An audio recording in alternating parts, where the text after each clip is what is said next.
আসসালামু আলাইকুম বন্ধুরা, কেমন আছো?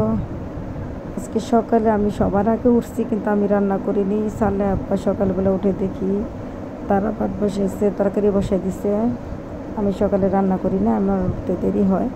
ওনারা রান্না বান্না করে সকালের নাস্তা খাওয়ার পর দুপুরে লাঞ্চ নিয়ে যায়।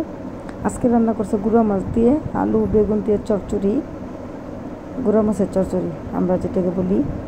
গুঁড়া মাছ দিয়ে চচ্চড়ি করে দুপুরে আবার নিয়ে যেতেছে আর আমার জন্য রেখে যেতেছে। আমার খুব পছন্দের খাবার, কি সুন্দর একটা সেন্ট বেরিয়েছে। আমি ডাকের কাছে নিয়ে দেখলাম গুঁড়া মাছের চচ্চড়ি, একটা স্বাদই অন্যরকম। আমার ভালো লাগে, আমার প্রিয় খাবার এটা। আজকে তাই রান্না করতে বললাম, সকালে রান্না করছে। এখন দুপুরে খাবারের পালা, খেয়ে দেখবো কেমন স্বাদ এটার, কেমন গ্রান, কেমন স্বাদ। ভালো, আমার খুব প্রিয় বেগুন দিয়ে গুঁড়া মাছের চচ্চড়ি। আজকে যাক এখানেই সমাপ্ত। আপনারা সবাই ভালো থাকবেন। খোদা হাফেজ।